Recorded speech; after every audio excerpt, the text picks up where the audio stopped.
Selamat pagi semuanya. Assalamualaikum warahmatullahi wabarakatuh. Perkenalkan, kami dari kelompok 4 dengan anggota saya Hoirunisa, lalu Muhammad Fakih, Zahra Nur Alia, dan Muhammad Azmi Fauzi akan menjelaskan tentang filsafat ilmu dan kebenaran ilmiah. Tolong disimak baik-baik ya. Oke, bismillahirrahmanirrahim. Assalamualaikum warahmatullahi wabarakatuh. Kami dari kelompok 3 ingin mempresentasikan tentang filsafat ilmu dan kebenaran ilmiah. Pertama, kebenaran dapat digunakan sebagai suatu kata benda yang konkret maupun abstrak.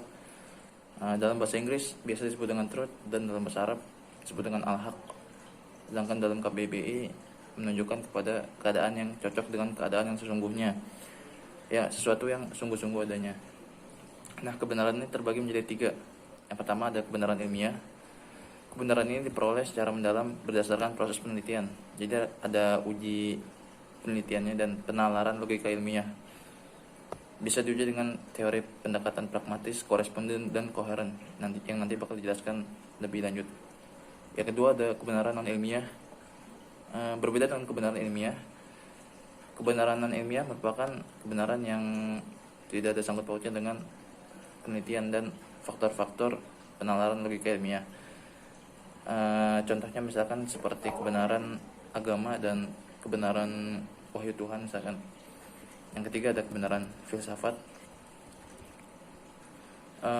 Kebenaran filsafat diperoleh dengan cara merenungkan atau memikirkan sesuatu sedalam-dalamnya dan seluas-luasnya, baik sesuatu itu ada atau mungkin ada. Kebenaran filsafat ini cenderung bersifat tidak mutlak. Artinya tuh setiap orang punya kebenaran masing-masing. Apa yang Anda pikirkan benar bukan berarti yang orang lain kan itu pikirkan salah. Jadi mungkin bisa aja dua-duanya benar. Tadi membahas tentang kebenaran ilmiah terbagi menjadi 3 teori. Yang pertama teori kebenaran pragmatis, yaitu sesuatu pernyataan dianggap benar apabila memiliki kegunaan atau manfaat praktis dan bersifat fungsional dalam kehidupan yang sehari-hari. Contohnya misalkan Yadi mau bekerja di sebuah perusahaan karena diberi gaji yang tinggi. Artinya Yadi itu bersifat pragmatis. Dia mau bekerja karena ada manfaat dirinya, itu mendapatkan gaji yang tinggi. Yang kedua ada kebenaran koresponden. Sesuatu pernyataan dianggap benar apabila sesuatu pernyataan itu terkandung di dalamnya berhubungan atau memiliki korespondensi dengan objek yang dituju oleh pernyataan tersebut. Dengan kata lain, kesimpulan ditarik karena ada fakta yang mendukung. Misalkan jurusan PAI Ilkom Geografi ada di Rawamangun. Nah, Fakultas Ilmu Sosial UNJ tersebut berarti ada di Rawamangun. Yang terakhir ada kebenaran koheren, yaitu sesuatu pernyataan yang dianggap benar apabila konsisten dan memiliki koherensi dan tidak bertolak belakang dengan pernyataan sebelumnya yang dianggap benar. Contohnya misalkan seluruh mahasiswa UNJ harus mengikuti kegiatan aspek. Fakih adalah mahasiswa UNJ, jadi Fakih ini harus mengikuti kegiatan aspek. Mungkin sekian dari saya. Bismillahirrahmanirrahim. Assalamualaikum warahmatullahi wabarakatuh. Perkenalkan, nama saya Zahra Nur Alia, PIB 2018. Di sini saya akan menjelaskan tentang kebenaran ilmiah. Kebenaran ilmiah itu apa sih? Sebelumnya kelompok saya pun ada yang memaparkan tentang pengertian dari kebenaran ilmiah. Kebenaran ilmiah itu sendiri, sedikit mengulas, ialah kebenaran yang ditemukan melalui proses penalaran atau reasoning, atau disebut juga dengan logika penelitian ilmiah. Nah, setelah itu di sini saya akan membahas tentang jenis dan sifat kebenaran ilmiah. Apa sih? Ada berapa sih jenis kebenaran ilmiah itu sendiri? Menurut A.M.W. Pranarka 1887, jenis kebenaran itu dibagi menjadi 3 macam, yaitu kebenaran epistemologikal, yang kedua kebenaran ontologikal, dan yang ketiga adalah kebenaran semantikal. Nah, yang pertama, kebenaran epistemologikal. Apa sih pengertian dari kebenaran epistemologikal? Kebenaran epistemologikal itu ialah pengertian kebenaran dalam hubungannya dengan pengetahuan manusia, dan kadang-kadang pengertian ini pun disebut dengan istilah veritas cognitionis atau veritas logika. Nah, yang kedua ada kebenaran ontologikal. Apa sih kebenaran ontologikal itu? Kebenaran ontologikal itu ialah kebenaran sebagai sifat dasar yang melekat kepada segala sesuatu yang ada ataupun diadakan. Apabila dihubungkan dengan kebenaran epistemologikal yang tadi, kadang-kadang disebut juga kebenaran sebagai sifat dasar yang di dalam objek pengetahuan itu sendiri. Lalu kebenaran yang ketiga ialah kebenaran semantikal. Ini jenis yang ketiga, yang terakhir ialah kebenaran yang terdapat serta melekat di dalam tutur kata dan bahasa. Biasanya kebenaran semantikal ini disebut juga dengan kebenaran moral atau veritas moralis. Karena apakah tutur kata dan bahasa itu mengkhianati atau tidak terhadap kebenaran epistemologikal ataupun kebenaran ontologikal tergantung kepada manusianya itu yang mempunyai kebebasan untuk menggunakan tutur kata ataupun bahasa itu sendiri. Nah, apabila kebenaran epistemologikal itu terletak di dalam adanya kemanunggalan yang sesuai serasi terpadu antara apa yang dinyatakan oleh proses kognitif intelektual manusia dengan apa yang sesungguhnya ada di dalam objek, atau disebut juga dengan esse reale. Itu tuh apakah itu konkret atau abstrak, maka implikasinya adalah bahwa di dalam objek tersebut memang terkandung suatu sifat inteligibilitas, atau inteligibilitas itu artinya dapat diketahui kebenarannya. Nah, hal adanya inteligibilitas itu sebagai kodrat yang melekat dalam objek, di dalam benda, barang, makhluk, dan sebagainya, sebagai objek potensial maupun real dari pengetahuan kognitif intelektual manusia, itulah yang disebut dengan kebenaran ontologikal, ialah sifat benar yang melekat di dalam objek. Nah, itu tiga jenis dari kebenaran ilmiah. Lalu adapun sifat kebenaran ilmiah. Ada 3 sifat kebenaran ilmiah itu sendiri. Yang pertama, struktur yang rasionalis atau logis. Yang kedua, isinya empiris, dan yang ketiga itu ialah isinya pragmatisme. Maksudnya apa? Struktur yang rasional atau logis maksudnya ialah kebenaran ilmiah itu dapat dicapai berdasarkan logis atau rasional dari proposisi atau premis tertentu. Jadi kebenaran ilmiah itu harus masuk akal atau rasional. Jadi kalau misalkan kebenaran ilmiah itu dinyatakan benar, maka ketika semua orang yang rasional nih, mereka itu akan orang rasional itu berarti orang yang bisa berakal budi dengan baik. Nah, kalau misalkan kebenaran ilmiah ini benar adanya, maka semua orang yang rasional atau bisa menggunakan akal budinya dengan baik, maka mereka pun harus memahami kebenaran ilmiah itu sendiri. Jika tidak dapat dipahami, berarti kebenaran ilmiah ini bisa dikatakan tidak benar gitu. Nah, oleh sebab itu kebenaran ilmiah itu pun kemudian dianggap sebagai kebenaran universal, atau kebenaran ini bisa dicangkup luas gitu. Jadi dapat dipahami oleh semua orang yang rasional gitu. Nah, sifat rasional ini harus dibedakan dengan sifat masuk akal ya. Sifat rasional atau rationality dan masuk akal itu reasonable. Jadi kenapa dibedakan? Karena sifat rasional itu biasanya berlaku untuk kebenaran ilmiah.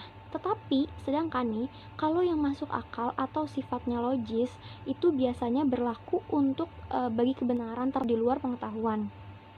Nah, itu yang pertama. Yang kedua, sifat dari kebenaran ilmiah itu ialah isinya empiris. Kenapa? Apa sih sebelumnya nih kita harus tahu dulu apa sih empiris itu.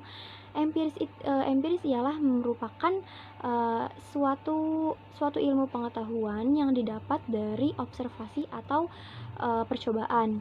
Nah, kalau misalkan bukti empiris ini sudah didapat, berarti bisa dinyatakan bahwa kebenaran ilmiah itu real, atau bisa dikatakan kebenaran itu benar gitu. Nah, kalau dalam pandangan orang empirisis, Empirisis itu ialah orang yang melakukan bukti empiris itu. Jadi bukti empiris itu tuh bisa juga dikatakan sebagai data empiris, indera pengalaman, pengetahuan empiris seperti posteriori. Nah, kalau misalkan dalam pandangan empirisis itu, seseorang nih bisa mengklaim dirinya mendapat pengetahuan atau memiliki pengetahuan, mereka itu harus berdasarkan bukti empiris secara benar gitu. Nah, lalu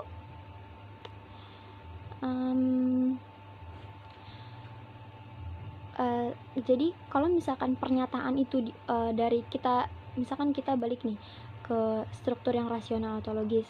Apabila pernyataan itu sudah dianggap rasional atau logis, maka perlu dicek ulang apakah pernyataan tersebut juga benar secara empiris gitu. Apakah benar-benar ini sudah melewati uji coba atau benar adanya sudah melewati tahap observasi atau percobaan gitu. Nah, yang ketiga itu adalah isi pragmatisme atau dapat diterapkan. Sifat ini tuh menggabungkan kedua sifat sebelumnya, yaitu logis dan empiris. Maksudnya, apabila nih pernyataan benar itu dinyatakan benar secara logis dan empiris, nah maka pernyataan tersebut juga harus berguna bagi kehidupan manusia. Karena apa sih pragmatisme itu? Pragmatisme itu adalah dapat diterapkan atau dapat diaplikasikan oleh manusia. Nah, jadi kebenaran ilmiah apabila sudah melewati dua sifat itu tuh, yang pertama logis sama empiris, maka yang ketiga harus bisa diterapkan. Yang artian pernyataan ini, kebenaran ilmiah ini harus berguna atau dapat membantu ulang apakah pernyataan tersebut juga benar secara empiris gitu. Apakah benar-benar ini sudah melewati uji coba atau benar adanya sudah melewati tahap observasi atau percobaan gitu. Nah, yang ketiga itu adalah isi pragmatisme atau dapat diterapkan. Sifat ini tuh menggabungkan kedua sifat sebelumnya, yaitu logis dan empiris. Maksudnya, apabila nih pernyataan benar itu dinyatakan benar secara logis dan empiris, nah maka pernyataan tersebut juga harus berguna bagi kehidupan manusia. Karena apa sih pragmatisme itu? Pragmatisme itu adalah dapat diterapkan atau dapat diaplikasikan oleh manusia. Nah, jadi kebenaran ilmiah apabila sudah melewati dua sifat itu tuh, yang pertama logis sama empiris, maka yang ketiga harus bisa diterapkan.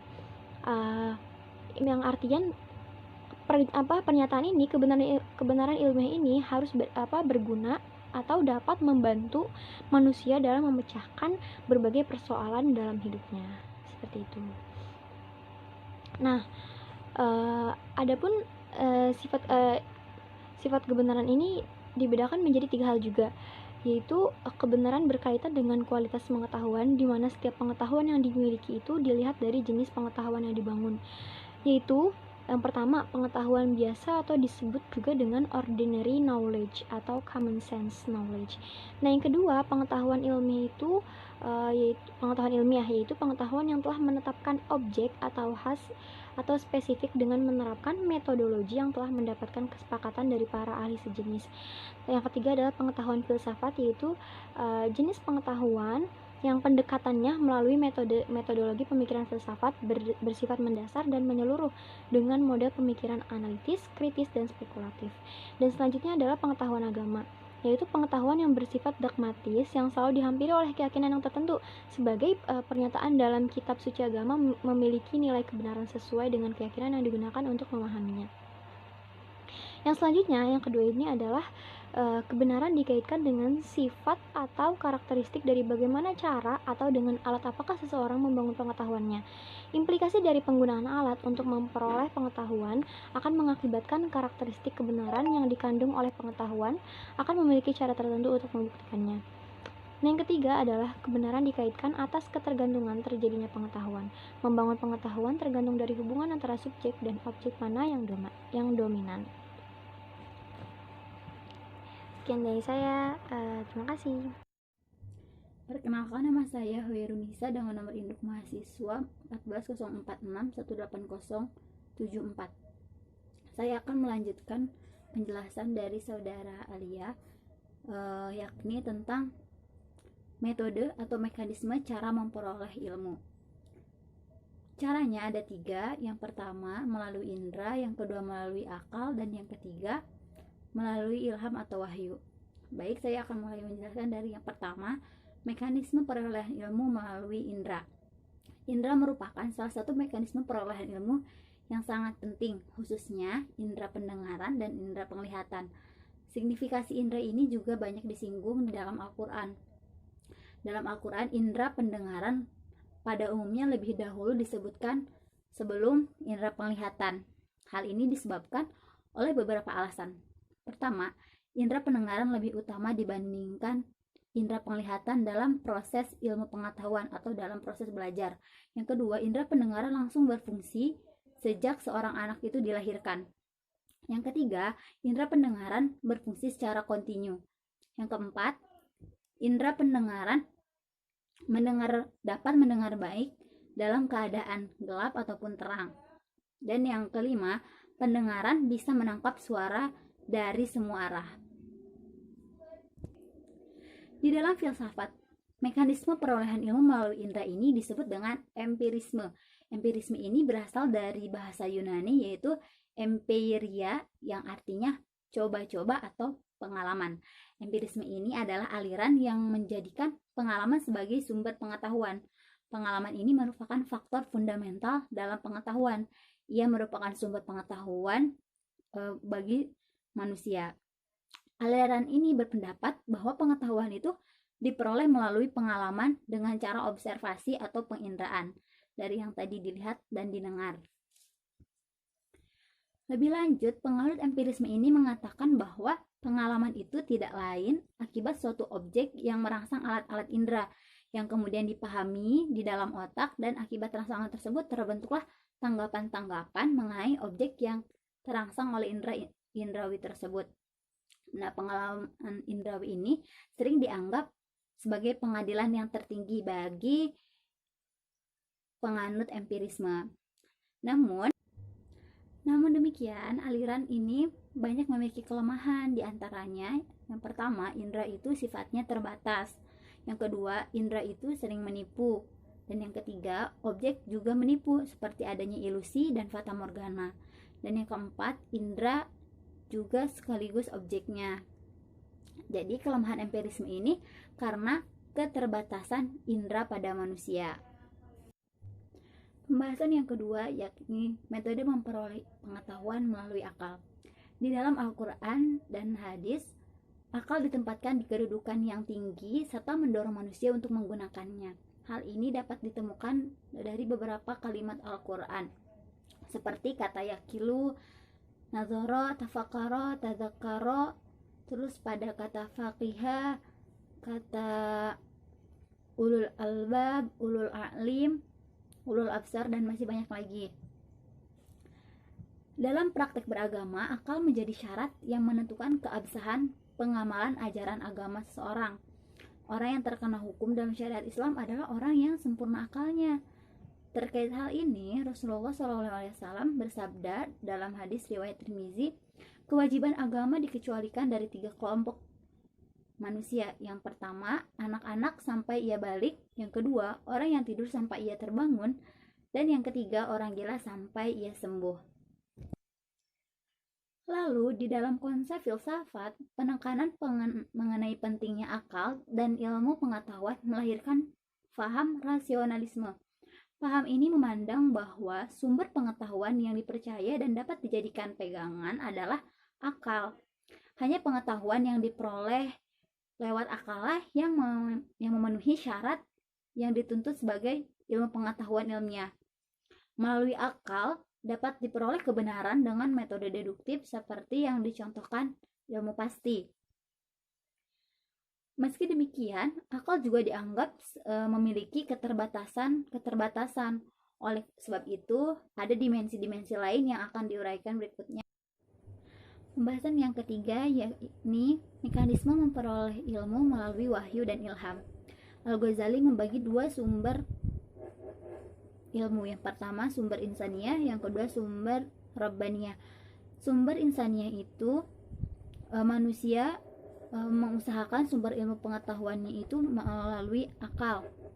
Sedangkan sumber robaninya itu tidak dihasilkan melalui kemampuan akal, melainkan harus dengan informasi dari Tuhan atau dari Allah Subhanahu wa taala. Baik informasi langsung melalui ilham maupun petunjuk yang datang melalui wahyu yang diturunkan kepada nabi dan rasulnya. Pada sumber Rabbaniyah, Al-Ghazali membagi perolehan ilmu menjadi dua jalan, yaitu dengan jalan wahyu dan dengan melalui ilham. Ilmu yang diperoleh lewat wahyu datang tanpa proses belajar dan berpikir. Ia hanya diturunkan kepada para nabi karena memiliki al-aql kulli, yaitu akal yang universal. Oleh sebab itu, ilmu yang diperoleh lewat wahyu ini disebut dengan ilmu nabawi, yakni ilmu yang berkisar rahasia ibadah maupun larangan Allah tentang hari akhir, neraka, dan masalah lain yang hanya Allah yang mengetahui, atau metafisika, yang menurut Al-Ghazali tidak dapat dicapai dengan akal, melainkan dengan wahyu atau Al-Quran. Begitu pula tentang syariat agama, menurutnya manusia tidak mengetahui rahasia yang terkandung dalam setiap pernyataan ajaran agama itu. Sedangkan ilmu yang datang melalui ilham yang masuk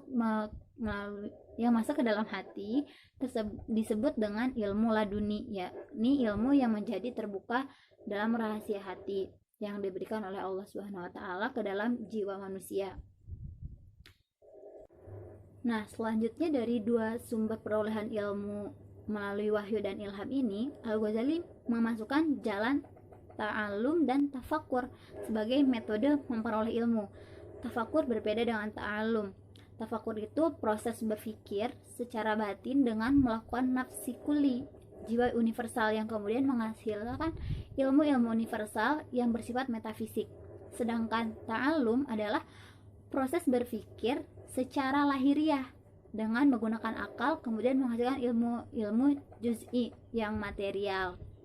Dengan demikian dapat dipahami bahwa ilham dan wahyu merupakan salah satu mekanisme memperoleh ilmu di dalam Islam. Dalam konteks ini tentunya berbeda dengan konsep filsafat pendidikan barat yang lebih cenderung mengedepankan rasionalitas sebagai dasar pemikirannya itu. Bismillahirrahmanirrahim. Muhammad Azmi Fauzi, nomor siswa 1404618083. Pengertian filsafat ilmu terlebih dahulu yang kita harus tahu. Apa sih pengertian filsafat ilmu itu? Apabila kita berbicara mengenai filsafat ilmu, maka tidak terlepas dari dua kata, yaitu filsafat dan ilmu. Rangkaian kata seperti itu dalam bahasa Arab disebut dengan tarkib idlaf. Dalam bahasa Indonesia disebut dengan kata menjemuk. Apakah filsafat itu? Menjawab pertanyaan seperti itu tidak semudah yang diduga. Karena filsafat bukanlah sesuatu yang dapat memberikan gambaran yang jelas dan utuh serta memuaskan. Adalah suatu hal yang sangat sulit. Namun, sesulit apapun untuk menjelaskan arti filsafat harus dibuat suatu definisi sebagai pegangan. Jadi, filsafat ilmu itu dalam inti dan dalamnya ada tiga. Yang pertama itu ada tiga. Yang pertama keheranan, kesangsiaan, kesadaran, dan keterbatasan. Seperti itu. Apa kaitannya filsafat ilmu dan kebenaran? Arti kebenaran itu sendiri dapat digunakan sebagai suatu kata benda yang konkret maupun abstrak. Dalam bahasa Inggris, kebenaran disebut truth. Anglon, second. Treun, kesetiaan. Istilah Latin, veritas, dan Yunani, elethehed, dipandang sebagai lawan kata kesalahan, kesesatan, kepalsuan, dan kadang juga opini. Dalam bahasa Arab, kebenaran disebut al-haq, yang diartikan dengan naqid al-batil. Sedangkan dalam kamus bahasa Indonesia, kebenaran menunjukkan kepada keadaan yang cocok dengan keadaan yang sesungguhnya. Sesuatu yang sesungguhnya adanya. Seperti itu. Teori-teori kebenaran itu terbagi lagi menjadi 3. Yang pertama teori koherensi, yang kedua teori korespondensi, dan yang ketiga teori pragmatisme. Teori yang pertama,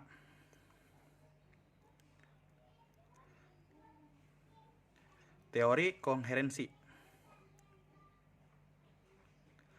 yang artinya hubungan yang terjadi karena adanya gagasan, prinsip, relasi, aturan, konsep yang sama. Itu teori koherensi. Yang kedua, teori korespondensi. Inti ajarannya tentang kebenaran adalah bahwa suatu pernyataan itu benar jika makna yang dikandungnya sungguh-sungguh merupakan halnya dinamakan paham korespondensi, kebenaran atau keadaan benar berupa kesesuaian. Saya ulangi, kebenaran atau keadaan benar berupa kesesuaian, seperti itu.